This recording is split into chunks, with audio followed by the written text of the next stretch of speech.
Hey everybody, the Daily New here. One of the things that I learned as a fitness enthusiast and also as a major in data analytics during a degree was that people will use statistics and half-truths derived from those statistics to lie to your face and get you to do things mostly because they make it sound easy. We live in a culture where people think that the easiest pathway to health is to take a pill. And as a result, many people just look at fitness or a proper diet as too much work. And they end up wanting to go to a doctor to get a pill, to lose weight, to get more physically fit or whatever. And they'll end up buying stuff online or falsely advertised stuff that is legal to advertise falsely, but still falsely advertised pills to, make you healthier, stronger, bigger, better, whatever. So here's the deal. I'm going to tell you how it is done, how the lie is concocted.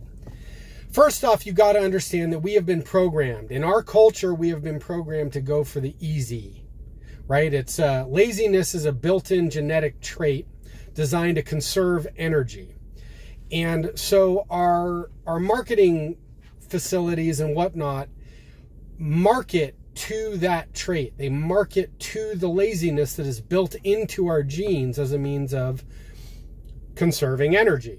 Obviously, conserving energy can be very important in some things, right? Like you need fat to store energy for winter, that kind of thing. And there's a reason to be lazy, genetically speaking. Mentally speaking, however, it is a totally different thing.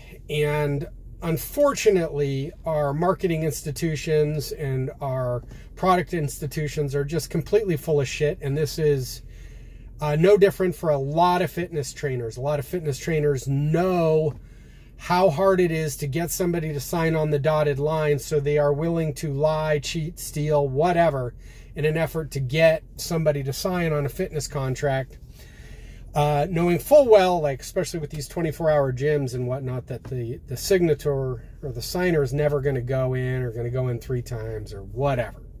So here is how it is done. You take a pill, say Tony Horton's new anti-aging pill, and you test it on a whole bunch of different people. Now, out of all of the demographics of those people, the pill will have absolutely no effect, except for one. There will be one demographic that is affected by this pill, and they get a beneficial effect. So the most recent Tony Horton pill, the anti-aging one, helps preserve muscle and bone on this one demographic, and that demographic happens to be middle-aged men, about 30 or 25% of middle-aged men, and that's it. Now, if you think about it, or you delve into the numbers a little bit and you look at it, approximately 25 to 30% of middle-aged men have a vitamin D deficiency, and vitamin D is used to deliver calcium to your bones and your muscles. When calcium, I believe, is the single most important mineral in your body, or the single most abundant mineral in your body, if I remember right. And it's very important that it has vitamin D to deliver it to your bones and your muscles. So, if you look at Tony Horton's new pill, it's got a nice vitamin D component in it. A lot of vitamin D in that pill. And he's selling that bottle for $70. Now, what he did not test, what his science, which is statistical analysis, and that they did test, does not compare his medicine to just a regular vitamin D pill. But I suspect, I could be wrong, I could be wrong, but I suspect that the 25 to 30% of the people who have positive effects from Tony Horton's new pill would have the same effect from a vitamin D pill. And he is in effect selling a vitamin D bottle for $70 when you can go down to the local HEB and get it for $7.